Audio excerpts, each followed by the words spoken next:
विनोद जगदाले, आज क्या हलचल रहेगी महाराष्ट्र में? बीजेपी आज महाराष्ट्र बीजेपी ने बैठक बुलाई है, कैबिनेट विस्तार को लेकर भी चर्चा होने वाली है। क्या बीजेपी के भी कुछ विधायकों को डर है कि उनकी भी सीट जा सकती है, उनका भी मंत्रिमंडल छीना जा सकता है, कुछ चिंताएं हैं, इसलिए ये बैठक बुलाई गई? और दूसरा ये कि अब जो यहां पर जिस तरह की जो कदम यहां उठाया गया, हालांकि बीजेपी कह रही है कि भाई हमारा इसमें कोई रोल नहीं है, नाखुश थे विधायक शरद पवार से इसलिए हमारे पास वो आ गए हैं, लेकिन जो सब ये हुआ है कहीं ना कहीं ये तो माने कि बीजेपी हर कीमत पर अपने आप को हर राज्य में मजबूत कर रही है और महाराष्ट्र उसमें ताजी मिसाल है।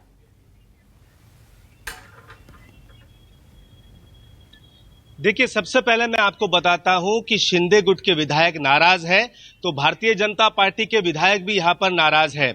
हालांकि दोनों पार्टियों के तमाम शीर्ष नेता ये कह रहे हैं कि कोई नाराजगी नहीं है, सब कुछ सही है, तीसरा पार्टनर आ चुका है, एक साथ अच्छा काम करेंगे, विकास से प्रेरित है।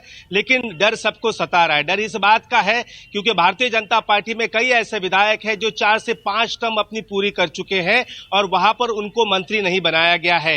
एकनाथ शिंदे के साथ कई ऐसे विधायक हैं जो ये कहकर उनको लाया गया था कि आपको मंत्रिमंडल का हिस्सा बनाया जाएगा, इसलिए वो भी नाराज है। अब भारतीय जनता पार्टी के मंत्री विधायक ये कह रहे हैं कि हम 4 से 5 टर्म यहाँ पर विधायक बन चुके हैं और हमारा कोई काम रहेगा तो हम किसके पास जाएंगे? उन राष्ट्रवादियों के मंत्रियों के पास जाएंगे जो पहले टर्म में ही कैबिनेट मंत्री बने हैं। तो ये उनकी नाराजगी है। इसी नाराजगी को देखते हुए कल देर रात को महाराष्ट्र के मुख्यमंत्री एकनाथ शिंदे, उप मुख्यमंत्री देवेंद्र फडणवीस ने सरकारी आवास नंदनवन पर 1 घंटे तक बैठक की।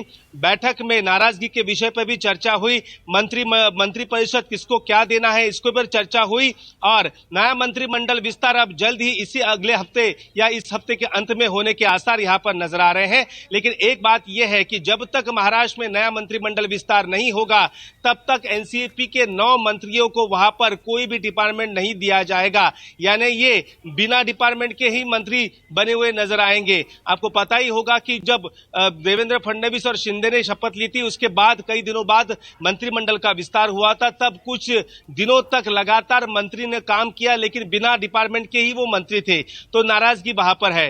दूसरा आपका ये सवाल है कि भारतीय जनता पार्टी खुद को मजबूत बता रही है। जी हाँ, भारतीय जनता पार्टी की यही प्रयास है कि महाराष्ट्र में आने वाले विधानसभा चुनाव से पहले जो लोकसभा चुनाव आएगा उस लोकसभा चुनाव में 40+ सीटों पर हम वहां पर जीतने की कोशिश वहां पर करेंगे। लेकिन अब ये तीसरा पार्टनर आने से मुश्किलें भी काफी बढ़ चुके हैं। देखिए, एकनाथ शिंदे के साथ करीब 13 लोकसभा के 13 सांसद उनके साथ मौजूद है। अब अजित पवार वहां पर कह रहे हैं कि हमें 13 सीटें चाहिए।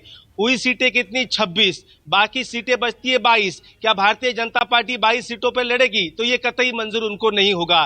तो आगे इन दलों में भी इसको लेकर वहां पर हंगामा होगा। जैसे आपने बताया कि अशोका होटल दिल्ली में एनडीए का कुनबा मजबूत करने के लिए बैठक हो रही है, लेकिन वहां पर रामदास आठवले को अब तक इसके बारे में कोई न्योता नहीं है। राष्ट्रीय समाज पक्ष भी उसका एक हिस्सा है, रैयत क्रांति दल उसका हिस्सा है। अब 2 नए पार्टनर भी मिल चुके हैं, शिवसेना शिंदे गुट है, वापस राष्ट्रवादी कांग्रेस पार्टी भी है। तो ऐसे 5 दल अभी उनके साथ है। तो जाहिर सी बात है महाराष्ट्र में ये नया पार्टनर आने से नाराजगी हर जगह देखने को मिल रही है। एनसीपी सुप्रीमो शरद पवार फिलहाल अपने घर पर मौजूद है। उनसे मिलने के लिए जयंत पाटिल जो प्रदेश अध्यक्ष है वो वहां पर पहुंचे हैं। आज शाम को शरद पवार नासिक के लिए निकल रहे हैं। नासिक में वो स्टे करेंगे और दूसरे दिन पहली ताबड़तोड़ जनसभा वो येवला में करेंगे, छगन भुजबल के गढ़ में। और 83 साल की उम्र में भी उन्होंने अपना दौरा वहां पर कर लिया है। उद्धव ठाकरे निकलेंगे अपने घर से 2-3 दिनों बाद और वो सिर्फ 2 दिन के लिए वहां पर जाने वाले हैं। लेकिन महाराष्ट्र की राजनीति पल पल वहां पर बदलती आ रही है। जब तक मंत्रिमंडल का विस्तार नहीं होगा, जब तक डिपार्टमेंट का बंटवारा नहीं होगा, तब तक विधायकों की नाराजगी शांत नहीं होगी। ठीक है, और पल पल बदल ही रही है। हम देख रहे हैं कि कल भी जैसे विनोद खबर आई कि शिंदे गुट के कुछ विधायक हैं जो कि उद्धव गुट में वापस लौटना चाह रहे हैं, ऐसी भी खबर आई।